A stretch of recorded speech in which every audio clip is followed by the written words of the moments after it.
We are coming to you from Las Vegas's Palazzo Hotel with Harry Ye. Harry is one of the co-founders and owners of one of the most awesome new companies. It is called Binary Financial, and they are a huge hedge fund for Bitcoin. They do as much as $10 million a day in financial transactions, and he's also somebody who's a really good friend of mine. He's a groomsman at my wedding and has created several businesses. In terms of the diversity of businesses, it was pretty diverse. Everything from like lingerie companies to social media management companies to email marketing, and has been involved with things that are really big in terms of like tech space while doing stuff with EA and other venture capitalists. We've also had a huge history of networking together through like the Karma Foundation, the Summit Series, and he's been really active in the RSD community. So it's cool to have you here. Thanks, Nick, for having me. And I'd love to just talk to you about some of like the things that you thought were really cool from the adventures that we've experienced that have influenced and inspired you in terms of the business world. Well, Nick, actually, it's a pleasure and honor to do this interview. You're one of my closest friends, and God, almost 10 years now. I remember we met on the cruise ship, and after the cruise ship, we just kind of went back. We kind of hit it off. We have a lot of common interests in terms of just even kind of how we meet people, how we network, or even our values in relationships and dealing with people. So I guess what I can actually tell you from all of this is just that you and I actually have this value when it comes to people in terms of investing in people and relationships. So it's actually been a very exciting ride. I'm so honored to actually be doing the interview. It's been so many years, and this is actually, I think, the first time I've actually been on camera. That's awesome. Well, I noticed that when I go to Vancouver, where you're from, your Rolodex and the people that you meet are from all facets of life. You'll meet CEOs of global companies. You'll meet hedge fund managers. You'll meet beautiful women, and they're all networking together at these parties organized. And you'll travel to Silicon Valley, and you'll have events there. And it's interesting that you have all these interesting people all the time surrounding you. Like I like doing that same thing. So I thought it was cool to have someone of a very similar mindset in that sense. Well, I kind of learned most of it from you. So actually, I tell people a lot of my success and today, you go through so much of your life in your 20s, not really kind of knowing what you're doing. You try to meet a lot of people, but I find that in your 20s you'll meet a lot of people, but you won't really know which people will stick long term in the relationship. But I remember I even said to you when I met you in my late 20s, I was like, we're going to be friends for a really long time because we have a lot of the similar values when it comes to dealing with people in business, integrity, and also even family values.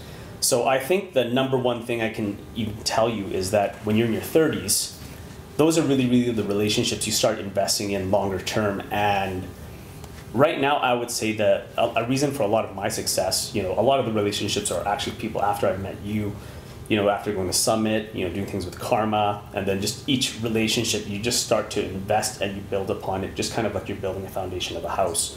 So I find that the most important thing when you're investing, everybody, whether you're rich, you're poor, you only have 24 hours in a day. So for me, the most important thing, the most valuable thing I can give people is my time. So I've always even believed this. I've been through a couple startups. I've been through the .com. I've made a lot of money. I've lost a lot of money. But at the end of the day, people will value you as a person. And I think the new rich, it's not necessarily how much money you have. It's how much time you have and how much access you have to social capital. So for me, I've just always believed that relationships are the most important thing. So even the hedge fund that we're running right now, like Binary Financial, so we facilitate large block trades for high net worth clients and institutions. But my background's actually not even in the finance space. I'm actually a software engineering by trade. But what I did was I have a passion for finance, but I also have a passion for entrepreneurship, networking, meeting new people, and really just kind of helping other entrepreneurs meet other entrepreneurs, VCs, and just kind of help build their businesses. So naturally, when Bitcoin actually happened, I had invested all this time in all these relationships, not really wanting to, I never really wanted anything from anybody. Like I just admired people. So two of my business partners, one of them was an early investor in Twitter, Snapchat, Instagram. The other one was Basis, 3D Robotics. They're both managers at billion-dollar funds. I never wanted anything, but I just really admired them. So when the timing is right, when you invest in the right relationships with people and you genuinely just care about them and their well-being, when the timing comes for you to have an opportunity, these people will value you as a person and they'll bet on you versus just looking at your skill set or your experience. So if you have a combination of skill set, experience, and integrity, and you're dealing with people, the best advice I actually give to people is you have a circle of about 10 friends. If you're the smartest of all of your 10 friends, you need to make new friends, or the most successful, you need to make new friends. So that's kind of how I live my life, is I constantly am in search of, meeting new people that are doing amazing things like yourself, and even like my business partners. But at the same time, you also want to help groom other people that are looking for that opportunity. As long as they value your time and they don't want to waste your time, that's the best advice I can give people, is people are what make the world go around right now. One of the things that's interesting is how fast it happens also.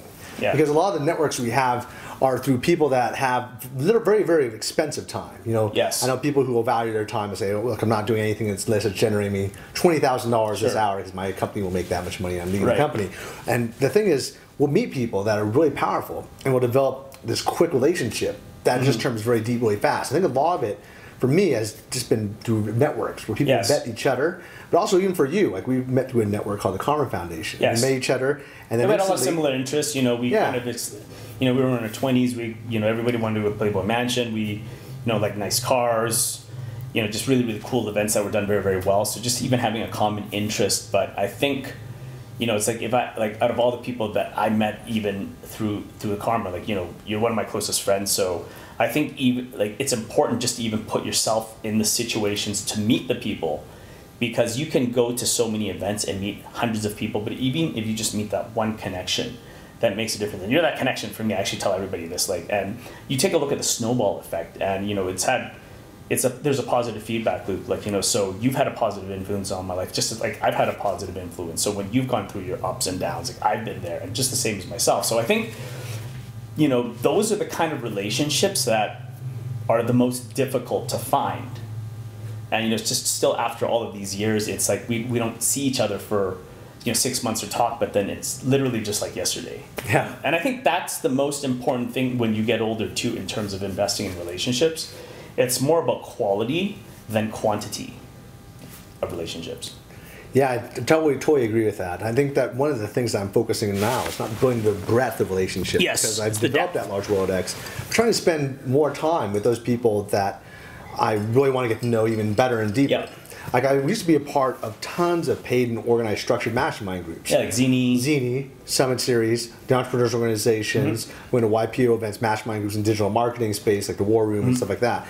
But nowadays, it's really just me trying to connect with those people in my mastermind groups I've developed, and I prefer that. Now, a lot of people don't have that luxury, because you kind of have to build that whole network from scratch. And I think that's what we were talking about, the transitioning from your 20s to your 30s. In your 20s, you have a lot more excitement and enthusiasm. When you get to your 30s, you're a little bit more jaded. You're a little bit more aware of kind of what your interests are, kind of what people you want to kind of take past into, your 40s and your 50s. So I find that the relationships that you meet at the end of your 20s, again, and I'm just speaking from personal experience, most of my closest friends now are people that I met in my late 20s. And as I get into my 40s, like, I'm 39 now, I start to see that these are the relationships you just want to invest. It's the same thing as investing in a company. Do you want to invest in a bunch of new startups all the time? Or would you rather, okay, I've got a couple of very successful startups that have been running for a long time, I just want to keep investing time. So I think relationships and people are almost the same thing. If you've got something that's great and you've got a good history together, that's why history is so important. Yeah. I think that it's interesting that you have this timeline of how your relationships develop. Yes. Because I think about, like, my childhood, and, like, my father's completely opposite. Like, I've made all of his friends from, like, elementary school, and they, like, stuck with him his entire life. They all grew up really poor, and now they're all massively rich. Everything from partners at Goldman, presidents of Heineken, presidents of companies like DeVry, president of the country of the Philippines. But I mean, that's very, very rare. Yeah, I think it's just that the baby boomer generation is very, very different than the Generation X, Generation Y, the millennial generation, just because, like, even my family, like my father, he's from Taiwan. You're geographically restricted to the types of people you can actually meet, whereas if you look at myself and even you, we're not even from the same country. Like, you're American, I'm Canadian, but your cousin is just somebody that happened to go to the same high school. So technology and even travel now allows you to have close friends everywhere. Actually, my closest friends aren't even in the city that I live in. Well, you're also massively on social media, and you've always been. Like, on Facebook, I'll meet people that, like, I've never even introduced you. Sure. And I'll be like, how do you know Harry? And then just somehow you just meet people. So actually, it's interesting. Facebook is really an amazing tool for keeping in contact with people. And I find that like everybody that's actually on my Facebook are people that are actually like my friends or people that I've met through walks of life, and I'd love to kind of know more about them, but sometimes it's just very, very hard to keep in touch with them. So the great thing about Facebook, at least for my generation, and kind of even how we used it, was you're able to kind of know what's going on with people you actually care about without having to talk to them. So it's a very, very good way of maintaining relationships with people that you don't talk to on a daily basis, right? So I think that's kind of where, Facebook, people look at it as a huge waste of time, but I think it's like any tool, if you use it properly, it actually helps you maintain a lot of the relationships. And that's kind of what I've used Facebook for. I actually think Facebook's a great tool. Well, I personally, I think we kind of both jive with that. Most of our friends are from the global community as opposed to our local community. Sure. I know like in Vegas, for example, everyone travels here to visit. Yes. And as a result, I have that unique ability to meet people when they visit from Hong Kong or Dubai or Australia or LA or New York or whatever. Yeah, so and we're we kind of travel to them. So we're kind of, I think our group of friends is kind of a unique bunch because a lot of us are like tech entrepreneurs as well as just business entrepreneurs. And just even being an entrepreneur, you're already considered an outlier because you're not in that 99% where you conform to the typical social norm of wanting to work for somebody else. You're very, very independent. You'd rather make less money and be more passionate and love what you do and make an impact. And that's actually why I do what I do. It's not like the money's not bad, it's great. I love it. But there's not a single day that I wake up where I love what I do. I get to run an engineering team. I get to trade, an asset right now. That's the single biggest thing that happened since the internet. I mean, Bitcoin is like the #1 performing currency like the last 6-7 years. And it's the single biggest financial innovation to happen since the internet. And probably the single biggest innovation to happen in the financial industry in the last 100 years. It actually democratizes money, and it's basically the internet of money. So even being able to be involved in something like that is really, really, for me, I'm very, very blessed, but I wouldn't have had this opportunity had I not invested in the relationships and the time with people. But I was always very, very passionate about kind of what I do in terms of like the technology and the engineering side. So I think just even if you look at the fact like we're all kind of outliers, so we don't conform to normal social norms in that we don't carry a regular job. We're very, very passionate about what we do, but we also love to, like the world is our home. Like when people say, where's home for you? I say, well, it really depends on the time of the year or kind of what I'm doing. Sometimes my home's San Francisco, sometimes it's in New York, sometimes it's in Hong Kong, sometimes it's Singapore, sometimes it's Dubai, and sometimes it's Vancouver. But I have friends from everywhere in the world, which is amazing. I can go anywhere in the world, and because I've invested in these relationships over a period of time, everywhere I go, it feels like home because somebody can take me around locally. So I always encourage people to invest. Like there's nothing I can actually say more than find a mentor, find somebody that you admire, don't ask anything from them, and just give them your time and do things for them, because people that are very, very successful typically want to carry and also even help those. Because I believe part of receiving, like part of the success of being an entrepreneur is also being able to give and to really, really give back. So almost all the time, I'm always looking for people to actually even mentor or to help, whether it's like my staff or team people or just even friends and family and whatnot, because I think it's important to give back. So it's important to be able to give back first to people that are closer to you, and then you can expand your sphere of influence, when you build a successful company or like a network with your sphere of friends. Well, you've been a serial entrepreneur. At the same time, you've also had some amazing jobs with like EA, Sure. Electronic Arts, the video game company. Yeah, I've worked at Microsoft, I've worked at Hewlett Packard, I've worked at Viacom, I've interviewed at Google, Facebook, I've done a lot of contract work for a lot of companies. And it's just, at the end of the day, I'm just very fortunate because I found that I loved computers at a very, very young age. So I started off with computer networking, building computers. Then when the internet came around, I started doing software engineering and programming. And actually people don't believe it when I tell them I still write software. So we're currently even building a financial platform that's built on Go, which is one of Google's languages. But for me, it's just every day you can wake up and you're doing something that you're very passionate about and there's purpose behind it. That's kind of what drives me. And you hear it 100 times from people that money should be a byproduct of what you love doing and not the reason why you go after something. Because if you know what it's like, if you're running a business or you're running a big team, there's no like punch out clock. Like I actually make this joke that every day is like Wednesday and Saturday, because during the day it's like the middle of the week, and at nights that's when you socialize and you go out. But it's like that 7 days a week. Well, I ask oftentimes what day of the week it is. Yesterday I was asking what day of the week because I didn't know. Actually, is today Thursday? Today's Thursday. Today's Thursday. Okay. Yeah.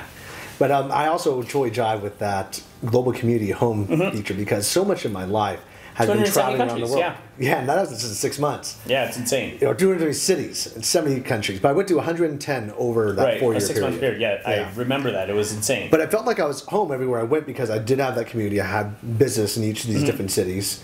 And so I also had a local client base and also local staff that I actually hired out of the client base. Yeah, and I think the thing that's unique about even us as entrepreneurs, I have a very hard time going on to some place and vacationing and just doing nothing. So even coming to Vegas, there's a purpose. Like, I'm only here for 24 hours, but I've got business meetings here and then I'm flying out. When I was in Dubai, I was speaking at a blockchain conference. So I find that for me, I love to travel the world when there's work involved. I can't really just go somewhere and do nothing and just lay on a beach. I mean, I'll lay on the beach for a few hours, but at the end of the day, I still love what I do. And I find that you really discover the beauty of a location or place if you have some work involved. So I think for you, your experience was amazing because in the 200 cities that you traveled to in 70 countries, you were doing something there and you met with the locals versus like somebody that just goes to Prague or they'll go to London or Moscow. They'll just see all the big touristy sites, but they won't really see what's actually happening in the local scene. So I think that's kind of one of the coolest things, like the experiences that you have that most people will never have, is like your life is like so rich, full of experiences. But thanks, man. It definitely is unique. Like my life is richer because like when I speak with you about the experiences and I hear about them, they're amazing. You can make a movie about it. Yeah, I say that quite a lot. You know, I think that definitely crashing in the homes of unique locals. And during my tour, that's what I was doing. I wasn't staying in the fancy hotels. Now I do, but I didn't have the money back then. I was averaging like $2,000 to $3,000 a month in expenditures. Because I know you were staying at like one of the houses that we rented for one of the internet startups that we actually had. Yeah, that was awesome. And in California for my board of directors meetings, I would fly back to LA every month and crash at that house. Yeah. And I love these stories. Like this is all part of the history, and that's kind of the fun thing of kind of growing up and growing old together, like seeing your friends succeed, you know, being there like through the ups and downs. I think real relationships are when people are there for you when you need them. So I mean, for so many people, it's so easy for them to just turn away when times are tough. But when times are tough and those people that are actually here for you, then those are really the ones you want to invest a lot of your time with, like longer term.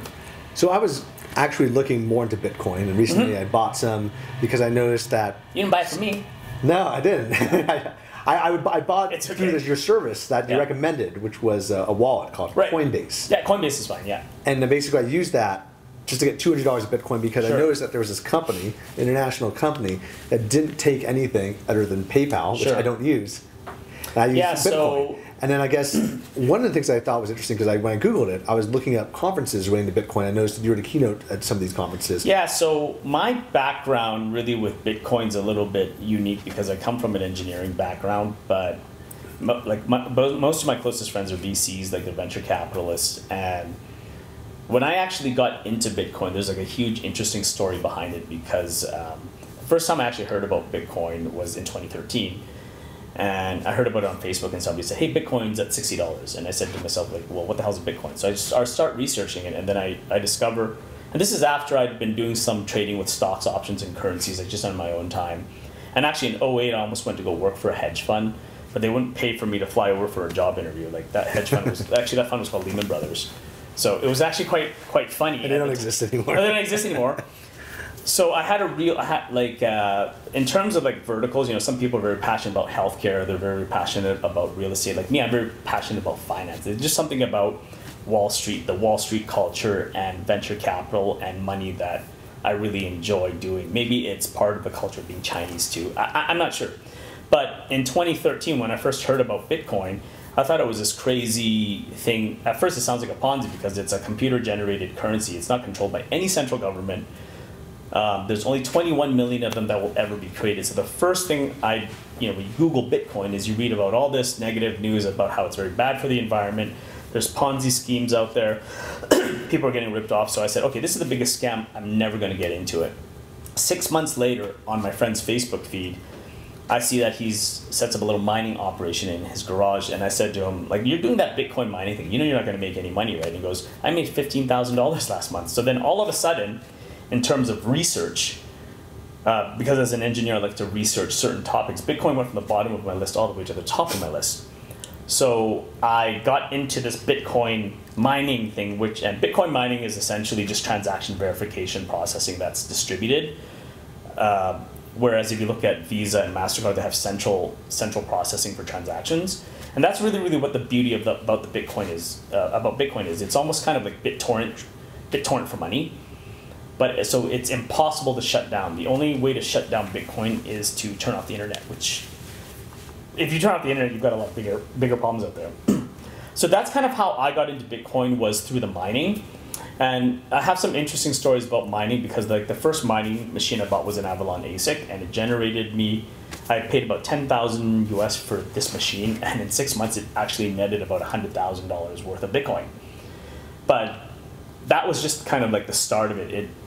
I didn't do it for the money. I did it more for the curiosity, and then I discovered that there's an entire exchange platform, and there's trading, and then I discovered that, wow, this is like the first true 24/7 market in the world. Even the currency markets go to sleep on Friday to Sunday.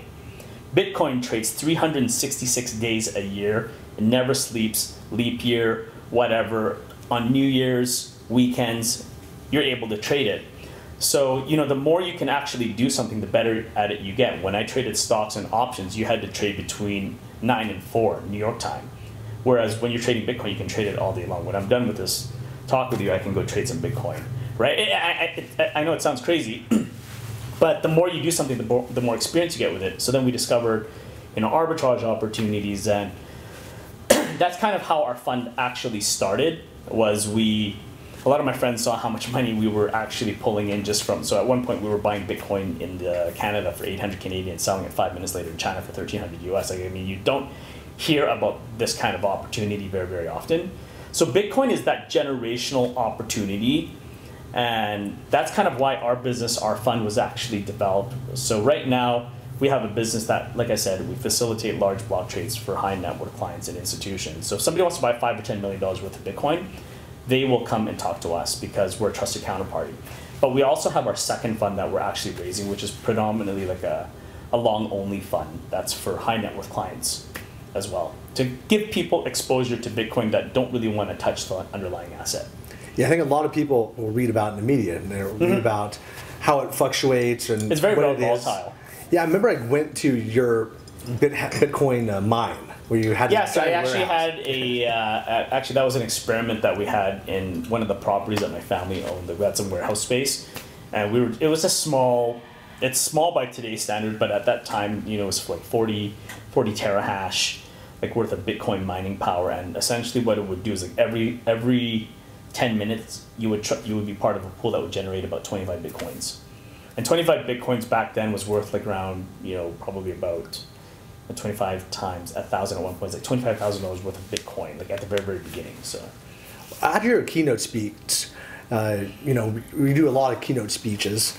I really focus on trading. You focus on the trading aspect? Yeah, because like most people, it's very, very unique in the Bitcoin space, at least even in conferences. Nobody really ever talks about trading. Everybody really talks always about, investing in companies or the innovation in blockchain, or they'll talk about altcoins. But at the end of the day, what gives the community value is the price of Bitcoin. So the only thing I'm really, really ever concerned with every day on a single basis, and what people always ask me is, Harry, why is the price of Bitcoin high, or why is the price of Bitcoin low? So price is it's very, very similar to gold being a barometer and oil being a barometer of the health of that industry. So for example, if you look at oil and gas right now, oil is trading at $30 a barrel, down from 120. So it has a huge impact on the entire industry of oil and gas. So the same way that the price of Bitcoin, the higher the price of Bitcoin, the healthier it is for the ecosystem, because it means that more people are validating that they're willing to hold Bitcoin.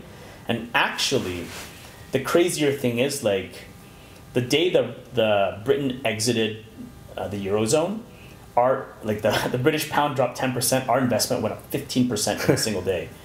Had you invested in Ethereum in 2014, $40,000 today, it would be worth 2.4 million US dollars. That's like a 60x return. It's unheard of. So, and this is open to everybody. It's not just available to high net worth clients. It's not like Bitcoin democratizes money. If you invested in Bitcoin even last year, I think the low was 160. Now it's at the high, it's trading at 768. So I tell people, it doesn't matter if you bought it at 200, 300, 500, 700, 800, because when it hits 10,000, nobody's going to care that you paid $2,000 for it. But you're just going to say, you know what, I shoulda, coulda, woulda. And to me, it's those people that if you're not willing to make the bet, if you just want to take a sideline, like you can't reap the rewards if you don't take some risk. So we always recommend take 5 to 10% of your net worth, stick it into Bitcoin, and that's it. But if you really, really want to make it risky, like put 100% of your net worth into Bitcoin and then put yourself in a cryogenic chamber for 10 years and then wake up and you'll probably have $1 billion. So in terms of usage, because the real power is getting like massive usage. How has the usage changed from like just the last 2 years to now in terms of growth of the population? Well, I'll give you an example. Even me, I personally, like when I travel, I always have some Bitcoin with me because everywhere I go in the world, whether it's Vegas, Macau, even in Dubai, my ATM cards wouldn't work. So I would call up somebody that deals with Bitcoin and I would give them Bitcoin. They'd actually give me cash. So it's actually used as a medium of exchange. There's actual value to it. I can go anywhere in the world right now and I can exchange Bitcoin for cash. So you have a Rolodex of contacts in each country and say it's I don't even need a Rolodex of contacts. I can look at either local Bitcoins, try to find a Bitcoin ATM, and you pay like 1 or 2%, which is pretty standard if you go to any currency exchanger. They're going to charge you that anyways. So the beauty of Bitcoin is I can do this anywhere in the world right now. So Bitcoin is probably like the true one world currency right now. I mean, any currency there's a finite amount of it.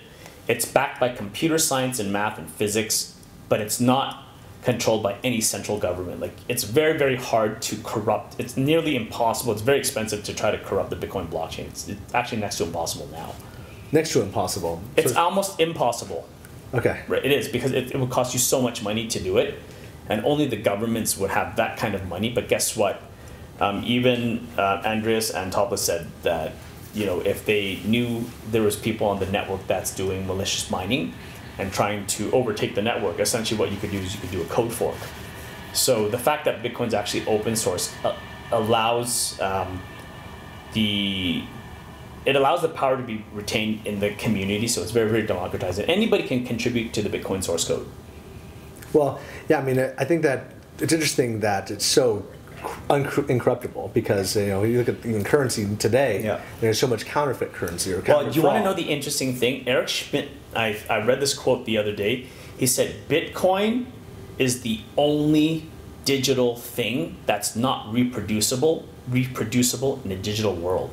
It's actually quite amazing because if you think we live in a world where, there's piracy of movies, but Bitcoin is really the only thing that lives in the digital space that can't be counterfeited or reproduced. It's actually quite amazing. So can you tell me about how you're making these trades with the software systems that you guys developed? Yeah, so the beauty of Bitcoin is because it is programmable money. Almost every exchange you deal with, there's APIs. So, I've written some tools that I can actually use where I can press a button and then there's, market making robots out there. So there's so many different, it's programmable money. So with API access, if you know how to write software, you can actually program, depending on kind of certain indicators, like if the price is doing certain things, you can actually have them execute trades and buy and sell for you. Well, but that's not the only thing that we do though. Okay. And we do some of that, but a big chunk of our business is really, really brokerage. Yeah, helping people get into the space.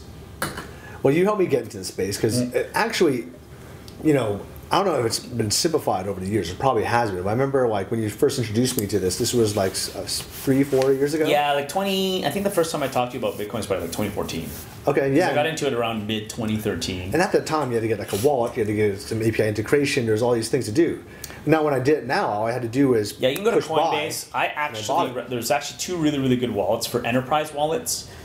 If you're storing a large amount of Bitcoin, by all means use BitGo. They're one of our partners. We highly recommend them. And then for consumer wallets, we really like Airbits.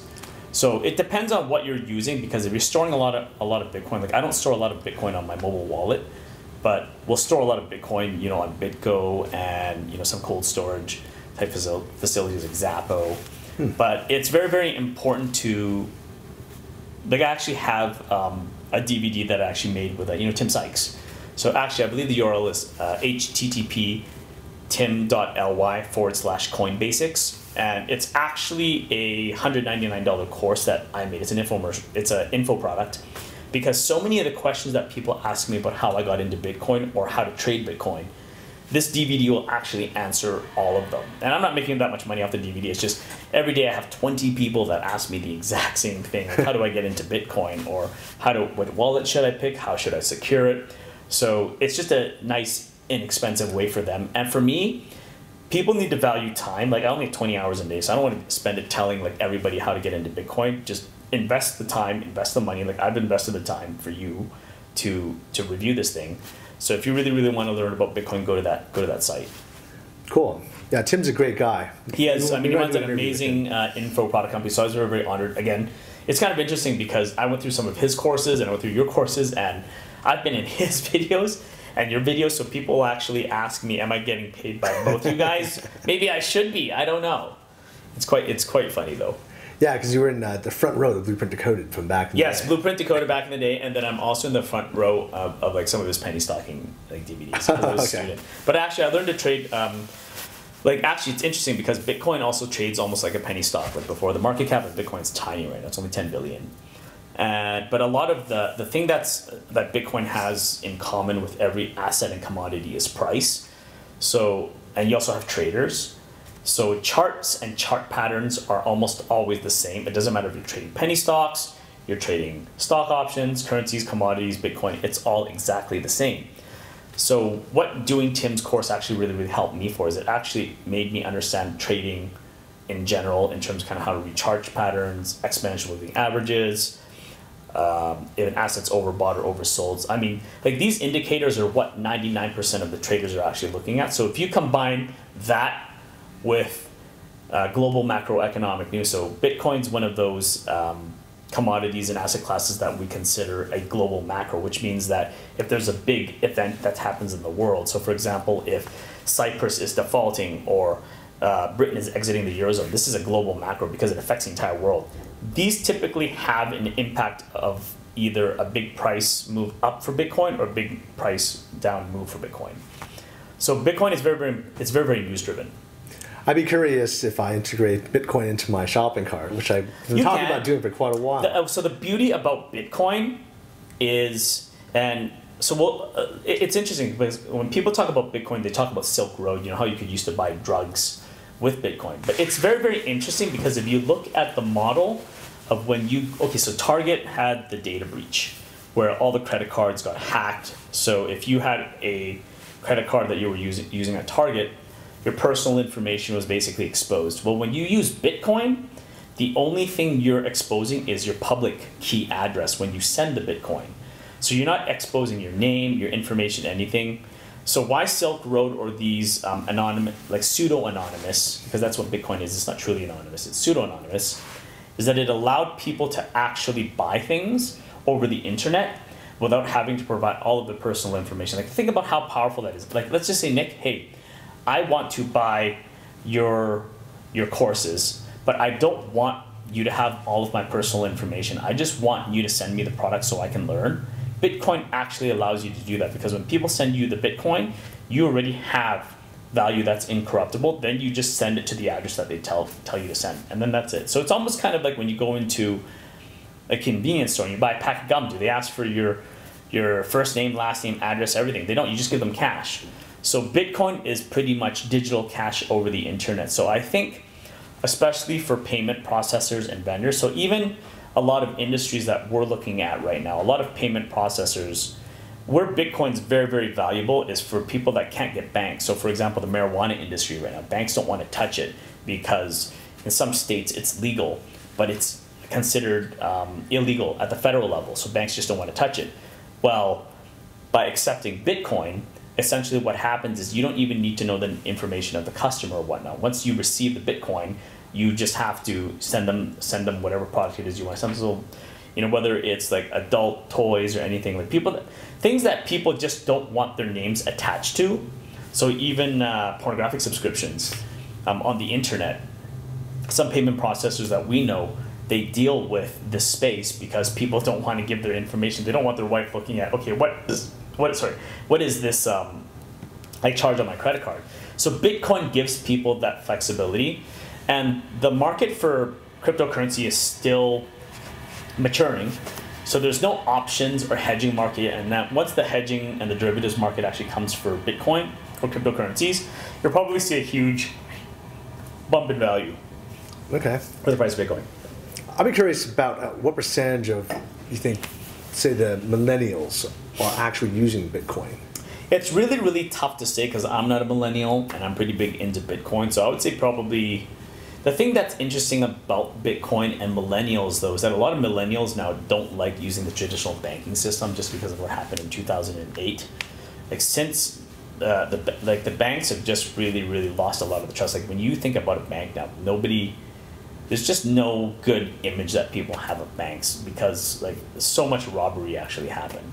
So Bitcoin's kind of like this new, like it's a bank in your pocket. It democratizes money. I think that's kind of how millennials are probably more open to it as well because it's digital. You can run on a smartphone. Okay. But I don't think it's necessarily demographic. It's not something that's just for millennials, or it's for everybody.